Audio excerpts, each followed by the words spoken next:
बानी पीटीआई को शिफा अस्पताल मुंतकिल न करने पर तहरीक इंसाफ की सुप्रीम कोर्ट में तौहीन अदालत की दरख्वास्त दायर। दरख्वास्त में वज़ीर आज़म, वज़ीर कानून, वज़ीर इत्तलात, chief commissioner Islamabad, IG jail खाना जात को फरीक बनाया गया। डॉक्टर उज़्मा खान की जानब से दायर दरख्वास्त में कहा गया कि बानी पीटीआई को फौरी तौर पर शिफा इंटरनेशनल अस्पताल मुंतकिल किया जाए। दरख्वास्त में सुप्रीम कोर्ट के हुक्म की खिलाफ वर्जी तौहीन अदालत की कार्रवाई शुरू करने की इस्तदा मौक़िफ़ इख्तियार किया गया कि वफाकी वज़ीर कानून ने अस्पताल मुंतकली के हुक्म को कानूनी दायरे कार से बाहर बताया। डॉक्टर उज़्मा, डॉक्टर फैसल सुल्तान को अडियाला में घंटों इंतज़ार करवाया गया। डॉक्टर उज़्मा, डॉक्टर फैसल को बानी के मुबैना इलाज बारे लाइलम रखा गया।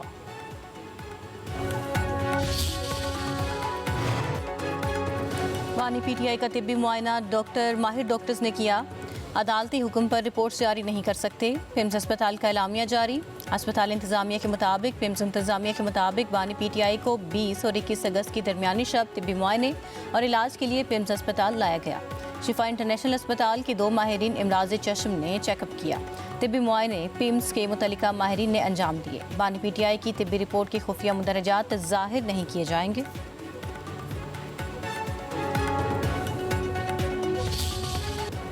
ईरान शिद्दत के साथ मुआहदा करना चाहता है। अमरीकी सदर डोनाल्ड ट्रंप का तकरीब से खिताब, कहा आपने हुर्मुज़ को अमरीकी इलाका समझता हूँ, ईरान को जौहरी हथियार हासिल करने की इजाज़त नहीं देंगे। तनाज़ा ख़त्म होने के बाद तेल की कीमतें कम हो जाएंगी।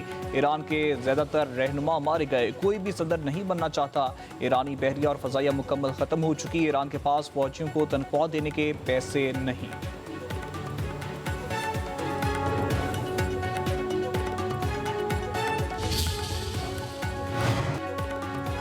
अमरीकी पाबंदियां पहले भी नाकाम हुई, आइंदा भी नाकाम होंगी। ईरानी वज़ीर ख़ारिजा अब्बास अराग़ची कहते हैं, हम ये फ़िल्म पहले भी देख चुके हैं, ये वही पुरानी कहानी है। 14 साल, 8 साल और 5 माह कबल अमरीकी मुआशी पाबंदियों की धमकियां नाकाम हो गईं। अब सबसे ज़्यादा तबाहकुन मुआशी कार्रवाई भी नाकाम होगी। अराग़ची ने 2012 में ओबामा की ईरान पर पाबंदियों का ट्वीट भी शेयर किया।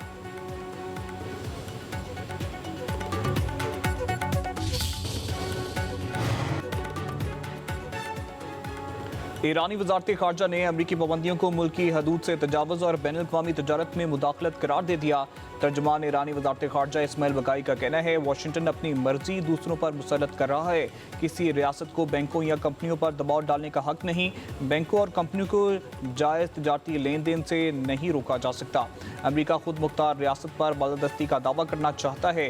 अमरीका किसी आज़ाद मुल्क को किसी दूसरे मुल्क से कानूनी तजारत ख़त्म करने पर मजबूर नहीं कर सकता। अमरीकी इक़दाम दुनिया को दोबारा मुकम्मल नौ आबादियाती निज़ाम की जानब धकेल सकते हैं। सदर आसिफ अली ज़रदारी से मलेशिया के वज़ीर दाखिला सैफुद्दीन की ऐवान सदर में मुलाकात। सदर का कानून नाफिज करने वाले इदारों और सिक्योरिटी के शोबों में पाकिस्तान मलेशिया ताउन मज़ीद मजबूत बनाने पर जोर। इंसदाद दहशतगर्दी, मंशियात की रोकथाम और इंसानी स्मगलिंग के खिलाफ मुश्तरका ताउन बढ़ाने पर इत्तेफाक। सदर ने कहा है कि पाकिस्तान और मलेशिया के बरादराना ताल्लुकात मुश्तरका मजहब, सकाफत और बाहमी एहतराम पर मबनी है।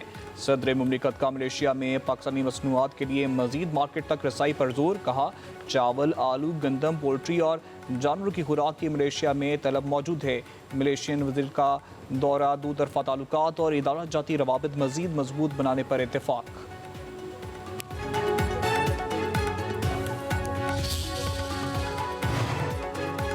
मलेशिया के वज़ीर दाखिला की वज़ारत दाखिला आमद। वज़ीर दाखिला मोहसिन नकवी से मुलाकात। दोनों ममालिक के दरमियान वफूद की सतह पर मुज़ाकरात।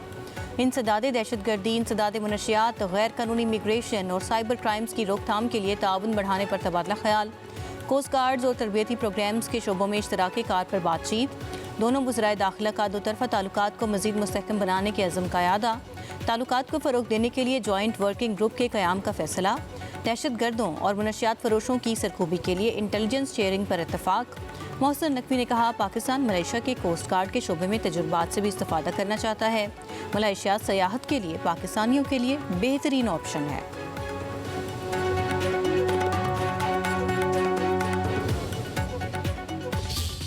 मसाइल का ढंढोरा पीट कर, बंदूक लेकर लोगों को बेगुनाह कत्ल किया जाए, दुनिया के किसी हिस्से में अमन तो दूर की बात है, कत्ल गारत का बाजार गर्म हो जाएगा। It's never too late. जो कुछ हो गया। आज भी हम उन मसाइल को सामने रखकर हमें ग्रैंड डायलॉग करें। पाकिस्तान की तरक्की तभी होगी जब चारों सूबे मिलकर चलेंगे।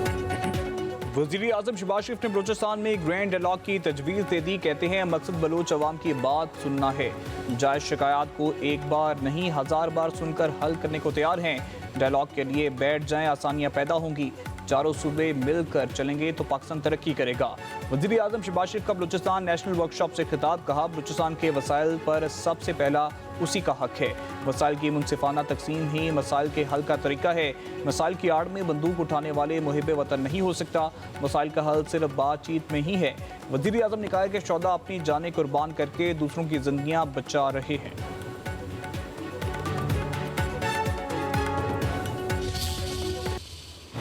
NFC अवार्ड देखें, इंसाफ के साथ हर पाकिस्तानी को उनके माली वसाइल में हिस्सा दिया जा रहा है। पंजाब के लोग इस पे तैयार हैं कि छोटे सूबे बनाए जाएं। बलूचिस्तान के 8 डिवीजन्स में सूबे बनेंगे। सिंध के इलाके में जो सूबे बनेंगे वो दूसरे नंबर पे सबसे ज़्यादा अमीर सूबे होंगे। मेरा सूबा मेरा निज़ाम, तो हमें उसी को लेके आगे चलना पड़ेगा। अपना निज़ाम हम अपनी जगह पे लेके आएंगे, अपने शहर में अपने सूबे में हम अपना निज़ाम लेके आएंगे। इस मुल्क के लोग, इस मुल्क की यूथ ये चाहती है कि उसे अच्छी गवर्नेंस मिले।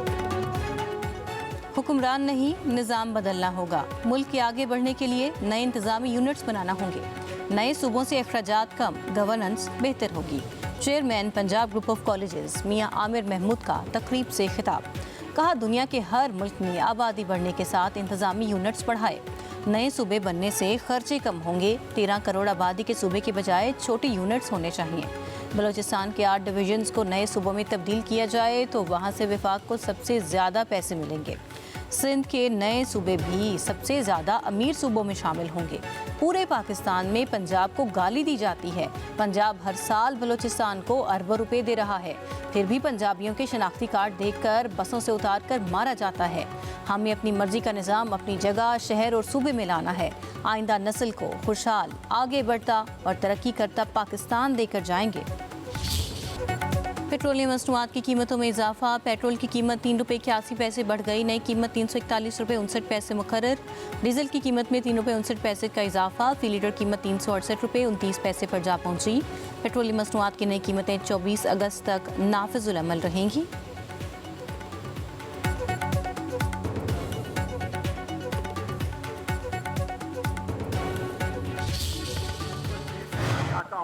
कि अगर इन्होंने अपनी हटगर्मी नहीं छोड़ी और इसी तरह ये पेट्रोल पंप गिराते रहे तो फिर हमारे बस में भी कुछ नहीं रहेगा।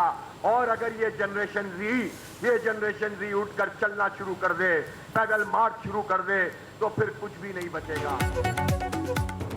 पेट्रोलियम लेवी के खिलाफ जमात इस्लामी के धरने जारी। हजारों अफराद की शिरकत। कराची में अमीर हाफिज नईमुर रहमान का खिताब। कहा, रोज रात को पेट्रोल बम गिराया जाता है, अवाम का खून निचोड़ा जा रहा है।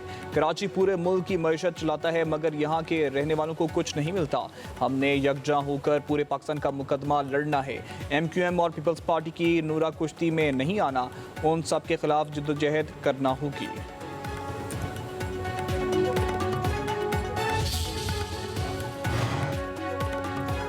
पंजाब के बेशतर अजला में कल से बारिशों के नए स्पेल की पेशगोई। रावलपिंडी, लाहौर, चकवाल, जहलम, सियालकोट, गुजरात में बादल बरसेंगे। सरगोदा, फैसलाबाद, झंग, टोबा, टेक सिंह, ओकाड़ा, बकर, डीजी खान में जल्द थलेख होगा।